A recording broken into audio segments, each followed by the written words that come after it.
আসসালামু আলাইকুম। আজকে বিরিয়ানি রান্না করব আমার মেয়ের পছন্দের। মেয়ে অনেক দিন ধরে বলছিল বিরিয়ানি খাবে। তো বিরিয়ানি আমি যখনই রান্না করি তখন ঘরে তৈরি করি মশলা। আমার যে ধরনের মশলা থাকে সব মশলা দিয়ে আমি ঘরে তৈরি করে নিই। তো আজকে বিরিয়ানি রান্না করার জন্য আমি প্রথমে 2টা তেজপাতা, 2টা এলাচ, বড় একটা শুকনা মরিচ, 2-3টা গোলমরিচ, 2-3টা লবঙ্গ, সামান্য জিরা, ধনিয়া, তারপরে মৌরি, কালো জিরা নিচ্ছি 1 চিমটি পরিমাণ, নিচ্ছি 1 চিমটি পরিমাণ মেথি, এখানে দিয়ে দিলাম দারুচিনি, তারপরে নেব জয়ত্রী, জয়ফল, এগুলো সব আমি মিক্সড করে, কারণ হাফ কেজি বিফের জন্য যতটুকু মশলার দরকার আমি ততটুকুই তৈরি করব। আমি কখনো বাড়তি মশলা করে রাখি না, কারণ যখন যেটা প্রয়োজন হয় আমি তখন সেইটা করি। আগের দিন 1 কেজি ছাঁটাই আনছিলাম, সেই ছাঁটাই থেকে অর্ধেকটা রান্না করে মেয়েকে খাওয়াইছিলাম আর অর্ধেকটা ছিল, সেই অর্ধেকটা দিয়ে আজকে মেয়েকে বিরিয়ানি রান্না করে খাওয়াবো। যাই হোক, গরিবের যা হয় তাই আর কি, সবসময় তো আর বিফ দিয়ে খাওয়াতে পারি না, তো বিফের ছাঁটাই ছুটাই দিয়ে যদি খাওয়ানো যায় তো সেই দিয়ে আজকে দুধের স্বাদ ঘোলে মিটানো সেই রকম একটা অবস্থা। যাই হোক, আমি মশলাটা তো রেডি করে নিলাম এদিকে, আর ওদিকে আমার মেয়েও পরিষ্কার করে নিল মাংসগুলো। আসলে মাংস বলতে যে ছাঁটাইটা, সেই ছাঁটাইটা পরিষ্কার করে নিল। তো পরিষ্কার করে নেওয়া হয়ে গেলে আমি সেই তৈরি করা মশলাটা দিয়ে দিলাম, আর বাড়তি 1-2টা তেজপাতা দিছি। তেজপাতা দিয়ে তারপরে আদা, জিরা, রসুন এখানে বাটা ছিল সেইটা দিলাম। সেগুলো দিয়ে তারপরে এখন আমি ভালো করে মিক্সড করে রাখবো।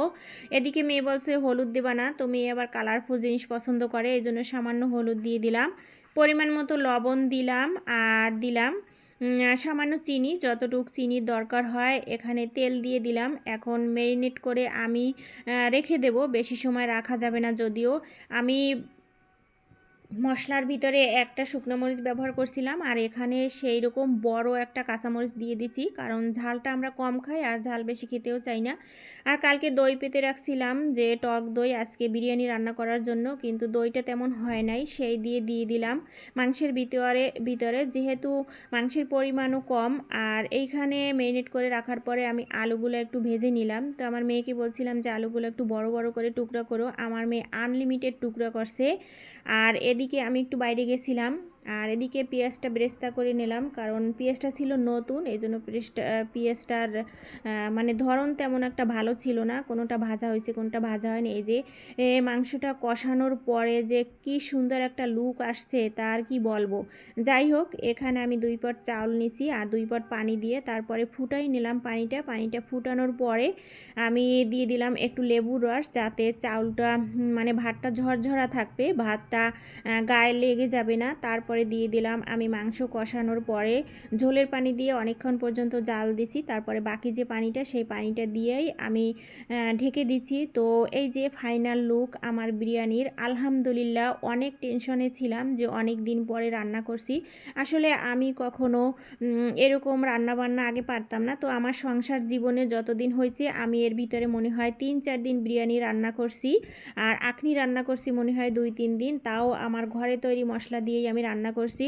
তো আমার আজকের বিরিয়ানির লুকটা কেমন হয়েছে, বিরিয়ানির মশলাটা কেমন হয়েছে, আমার রেসিপিটা অবশ্যই আপনারা সবাই কমেন্ট করে জানাবেন কিন্তু। আর আমরা মা মেয়ে এই তো গরম গরম খেতে বসছি। আলহামদুলিল্লাহ, অনেক সুন্দর হয়েছে। আমার মেয়ে অনেক খুশি, বলছে আম্মু এত সুন্দর হয়েছে যে হবে আমি তো বুঝতেই পারি নাই। তো আমিও কিন্তু অনেক টেনশনে ছিলাম ভিতরে